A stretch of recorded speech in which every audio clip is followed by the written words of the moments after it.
9 general coaching mistakes. Number 1, pushing athletes to the limit. There is a time and a place for this, but it is very infrequent.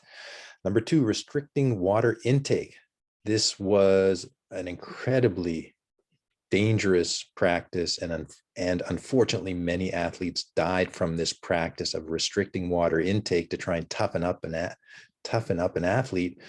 And hopefully this is not done anywhere anymore.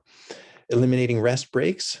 Rest is tremendously important to maximize an athlete's potential. So we want to strategically use these rest breaks to enhance their performance. Number 4, practicing hard every day.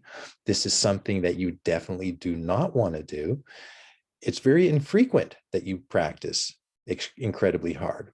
There are days when you practice moderate, days when you practice easy, to ensure that you're not going to overtrain. Number 5, focus on winning. There are so many athletes and champions that once they win, then it's kind of like they're saying, well, what do I do now? And in fact, it was the journey, it was the road to get there that was so rewarding. So if you spend 4 years training for an Olympic gold, it takes you 10 seconds to run 100 meters and win that Olympic gold. That's a very short period of time when you spent 4 years getting there. So sometimes a focus on winning has some negative consequences. Negative feedback, such as, no, that was terrible, it's easy and it's often automatic, but there's a better way. It's called the sandwich approach. So if you have something positive on one side, corrective in the middle, and something positive on the other side, that's our sandwich, our sandwich approach, which is somebody takes a shot in basketball. We say, hey, great shot. Now, if you follow the biomechanical principles that I had outlined at the beginning, you're going to improve and shoot to a higher scoring percentage and score more baskets, and you're going to be a real offensive threat. Number 7, lying to athletes. This is a very slippery slope. Trust is important. You need to trust your coach, athletes, trainers. And sometimes lying is used as a strategy to maybe help and motivate somebody, but it's not going to work after the first time, after the athlete realizes what's going on. So lying has definite negative consequences related to it. Number 8, restricting recovery time. So if you restrict recovery time, we know that performance is going to go down. So it's got to be used strategically, and it's got to be used to try and make sure that the athlete is getting the most benefit depending on what type of sport they're in. Number 9, eliminating social events and fun. This can be very detrimental to the psychological and social aspect of athletes. And oftentimes this is why they're in sports, is for that social aspect of it. So if you take that away, it can often be detrimental. Coaching mistakes at the elite level. So now let me say that this may not be a coaching mistake. Maybe everything was done perfectly correctly.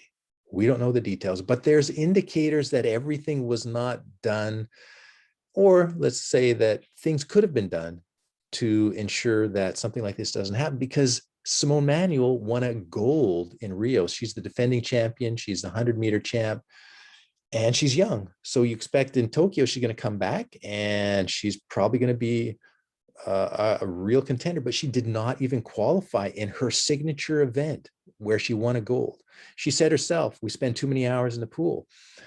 And it's just too much. She took time off to spend with her family and wasn't able to recover to achieve that maximum performance. And unfortunately, I see this very often with high-level athletes that are trying really hard, and they could reach a higher potential by recognizing some of these indicators, these important factors that are important to look at early on. Look at Sha'Carri Richardson. Now, she admitted she made the mistake and she took marijuana. But if there's a team surrounding her, a team of coaches, therapists, sports psychologists, managers, if you have an athlete who potentially could win a gold medal, that changes everything in the life for the life of the athlete and the team that surrounds her in terms of a lifelong career in sport. So with that much at stake, I would imagine the team, especially now, this is what I understand happened, is that her biological mother died and she took marijuana as something to ease the pain of what must have been a very difficult time. Now, if the team surrounding her is aware of what's happening, it would be very reasonable to have very robust psychological support 24/7 to ensure she's surrounded by positive influences that are going to ensure that her health is well taken care of as a person, and that she's able to get to that Olympic final and get to that starting line and give her a chance to change her life, and create a career at this sport, to give her that chance. So here's another example. Mary Kane, fastest girl in America. There's a good article in New York Times and also a good YouTube video on YouTube about her, where she talks about how the coaches said, you got to lose weight. And she was underweight. And they said, you got to lose more weight. And they were psychologically abusing her to the point where she couldn't take it anymore. Now let's look at some really big names in sports. Simone Biles and Naomi Osaka. Now again, here, they may have executed everything perfectly according to plan. No mistakes were made at all. The indicators are that there could have been better preparation from the teams surrounding these athletes. Now, I wouldn't say that the athletes themselves necessarily made any mistakes, because they're so engrossed in the competition, in training and competing. And that's why they have a team surrounding them. The team is looking out for their well-being. It's preparing for every eventuality, the team that surrounds these athletes. So with Simone Biles, if you take a look at the team preparation with this world-renowned athlete, if they did not take into account that there may be a mental, I wouldn't say a mental breakdown, but there may be a point where Simone is a little bit flustered, let's say, and doesn't do well on the vault or whatever it is. If they don't have a plan in place to deal with, being flustered and being not sure if you're going to be able to continue, and working through that and practicing that multiple times before a big event, if that's not done in preparation, then I would say that they probably would definitely benefit from something like that. Same with Naomi Osaka. She said herself, I am completely overwhelmed. I'm stressed out, and I've been this way for such a long time. Now, if her team knows about this and is aware of this, her team should definitely take steps to ensure that her well-being is well taken care of. Now, Usain Bolt's coach did a good job of this by ensuring that he didn't worry too much about the pressure of running fast all the time, the pressure of doing all the competition. So Usain Bolt would run slow at the beginning of the year. He would skip competitions to make sure he's not overtrained.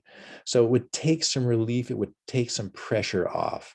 And Usain Bolt had a long career where he was at the very top for many years. So these coaching mistakes can happen at the youth level as well. And parents, often with good intention, try hard to encourage their kids by sometimes placing too much emphasis on winning and too much yelling and screaming. Not all parents, but some. Now, how do we correct these mistakes? Vashti Cunningham, oftentimes I don't hear something like this: reduced training load for longevity. Her dad's coaching her. He's an ex-football player. And this is something that's I rarely hear, which is adhering to this principles of scientific training, which is reduced training load for longevity. And he's also having her doing much fewer jumps in training than normally a high jumper would do. They're working on their technique, which is great. They're working on using weight training, doing heavy squats. She squats a tremendous amount of weight for a high jumper.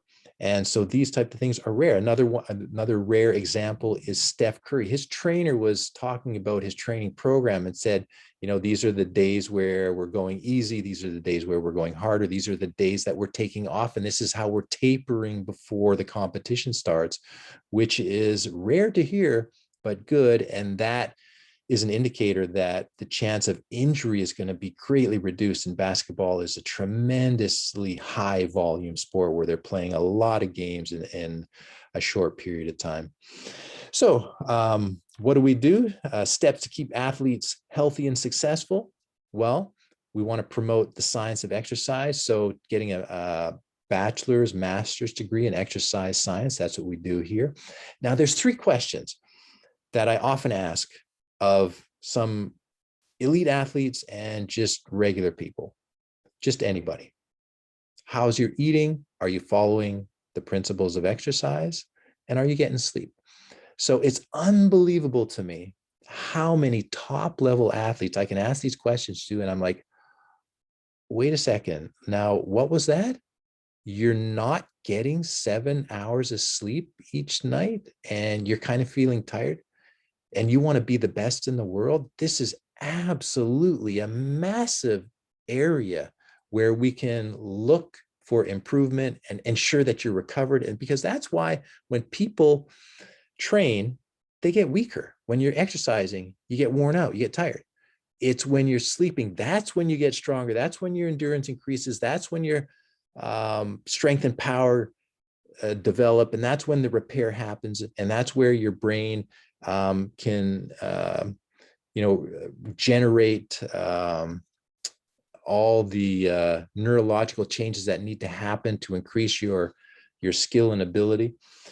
And so this is a huge area of interest for me. And I've done some research on flexible nonlinear periodization. And basically, I like to study what is the best workout? How can I spend the least amount of time and get the maximum benefit? And this is what flexible nonlinear periodization is about. It's a long word. It basically means something very simple. It simply means this.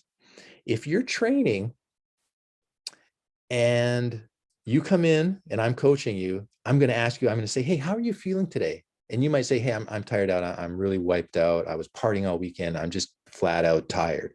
And I'm going to say, hey, you know what? We had a hard workout plan for today, but let's do an easy one because you're not ready for it. Let's switch it over. So in my research, everybody was doing the same thing. It was level across all groups, except one group could choose when to do the hard days and the easy days. And the group that was able to choose, even though they did the same amount of work and the same intensity of work, they got stronger. They got more powerful because of that manipulation of, asking the person. And it all breaks down if somebody's lying. If they just go, oh, I'm really tired, I just want to do an easy workout, it's going to break down. Of course, that's where we talked about honesty earlier is very important.